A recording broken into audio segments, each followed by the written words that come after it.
একটা কথা, গুরুত্বপূর্ণ কথা না বললে নয়, যারা কোরবানি করেন, একা করেন কিংবা ভাগে করেন, শেয়ারে করেন, যেভাবে করেন, ছাগল করেন কিংবা গরু করেন, তাদের জন্য একটা খুবই গুরুত্বপূর্ণ কথা, মানে না মানে আপনার ব্যাপার। যারা কোরবানি করি, দেখ ওজন করেন, এত হাজার টাকার গোস্ত গরু, কত কেজি গোস্ত ভাজি, কেজি কত গরু হয়েছে, যারা এই হিসেবে করেন তারা কোরবানি হবে না।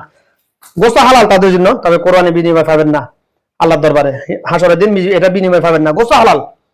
যারা মনে করেন আমার বাবা আন্টি বেশি হয়েছে, গরুটা বেশি মোটা তাজা না, চর্বি কম, যারা এই কথাগুলো বলেন, কথাগুলো যারা বলে তারা দিল থেকে বলেন, আবার দিল থেকে বলতেছে, মুখ থেকে না শুধু। এটা আমি জানি ভালো করে। আর আল্লাহ পাক আমাকে এলএম দিয়েছে মানুষের কলব নিয়ে রিসার্চ করার জন্য, এই জন্য আমি বুঝতে পারি। আমি যদি এখন মনে করি এত টাকা দিয়ে ছাগল কিনছি, গোস্ত এখানে মিনিমাম 2 কিলো গোস্ত আছে ভাই।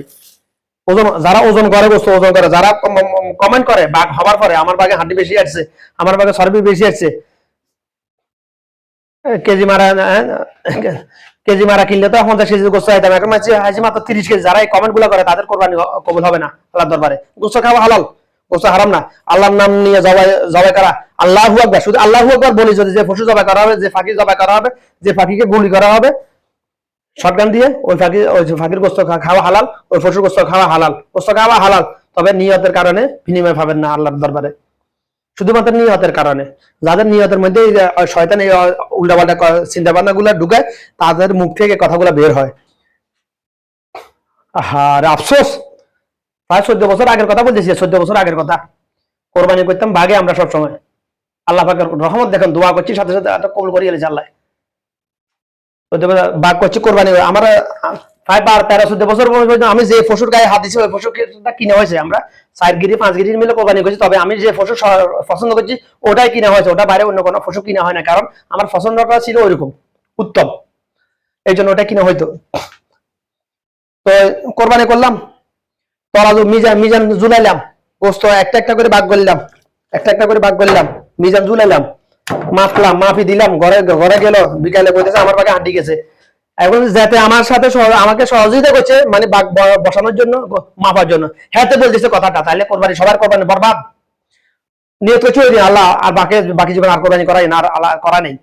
আমরা 4 ভাই মিলে, আমরা 4 ভাইয়ের পক্ষ থেকে একা কোরবানি করতেছি আজকে অনেক বছর, আজকে প্রায় অনেক বছর, 8-9 বছর হয়ে যেতেছে মনে হয়।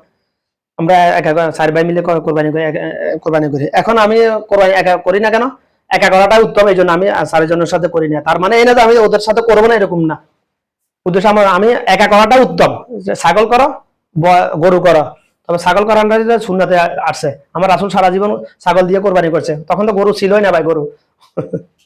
আমরা বিদাতিরা হতুয়া বানাইছে ভাই। আমার মধ্যে কয়টা রু? একটা রু।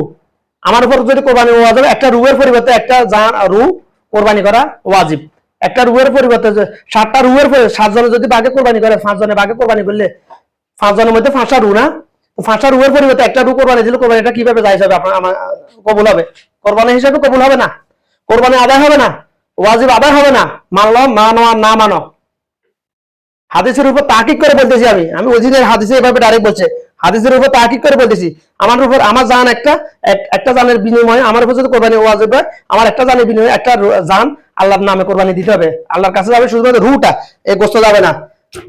আগে একসময় গোস্ত চলে যেত, বাবা আদম আলাইহিস সালামের আশাতে, হাবেল আর কাবেলের, আচ্ছা হাবেল আর কাবেলের উপর যখন কোরবানি ওয়াজিব হয়েছে, তখন তারা কি একটা পশু দিছে না 2টা পশু দিছে?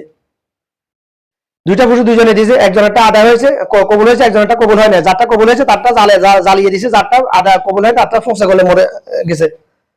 ওই এখন আমাদের জন্য আল্লাহ পাকের রহমত, আল্লাহ পাক আমাদেরকেও দুনিয়াতে অপমানিত করতেছেন, এই জন্য আল্লাহ পাক শরীয়তের বিধানটা পরিবর্তন করে, যে আমার রাসূলের দোয়া বরকতে, যে বর্তমানে বেশিরভাগ মানুষ সুদখোর, হারামখোর, মুনাফিক, বাটফার, সম্পদ আত্মসারকারী, তাদের কোরবানি কবুল হবে না, তাদেরকে অপমানিত না করার জন্য আল্লাহ পাক বিধানটা পরিবর্তন করে দিয়েছে। আল্লাহ পাক চায় না দুনিয়াতে আমার বান্দা অপমানিত হোক, এই জন্য আল্লাহ পাকের রহমত। আর কিন্তু আমার আল্লাহ পাকের এই রহমতটাকে আমরা ধর্ম ব্যবসা বানিয়ে ফেলছি ভাই। গরু একটা তো 7 জন দিয়ে দেওয়া যায় বলে, কে বলছে? তাহলে হাবেল আর কাবেলকে তো আল্লাহ পাক বলছে একটা পশু, তোমরা তো 2 জনে একটা পশু কিনে আনে কোরবানি করো। ইসমাইল আলাইহিস সালাম, ইব্রাহিম আলাইহিস সালামের স্বপ্নে দেখা যায় ইসমাইল আলাইহিস সালামকে কোরবানি করার জন্য। রু তাদের মধ্যে কয়টা? ইসমাইল আলাইহিস সালামের মধ্যে একটা রু ছিল, একটা দুম্বা পাঠাইছে আল্লাহ পাক জান্নাত থেকে, না 2টা পাঠাইছে। তাহলে আমি বলছি ডাইরেক্ট হাদিস নাই, হাদিসে তাকে বিভিন্ন হাদিসে তাকে অ্যানালাইসিস করে বলছে যে এই কথাটা একটা জানের বিনিময়ে যার উপর কোরবানি ওয়াজিব তার জন্য একটা রু কোরবানি করা ওয়াজিব। আল্লাহর কাছে যাবে শুধুমাত্র নিয়ত আর রুটা, গোস্ত যাবে না, আল্লাহ তো গোস্ত খায় না। গরু করতে পারে একটা গরু বাঘে বাঘে 60 জনের মিলে বাঘে একটা কোরবানি গরু কোরবানি করতে হলে 1 লাখ টাকা যদি লাগে 25,000 টাকা মিনিমাম। একটা ছাগল 15,000 টাকার মধ্যে ছাগল পেয়ে যায় যান। আপনার আমলটা 100% সুন্নাহর মতো হইলো, আপনার কোরবানি কবুল হলো আল্লাহর দরবারে, গোস্ত খাইতে পারলেন, টাকাও কম খরচ হলো ভাই। এর থেকে আপনাদেরকে বোঝানোর জন্য এর থেকে বেশি হেকমত আল্লাহ পাক আমাকে এই পর্যন্ত এই মতে আর দেয় নাই ভাই। আল্লাহি আলম, আল্লাহ পাক যদি এর থেকে ভালো হেকমত দেয় বুঝাবো ইনশাআল্লাহ।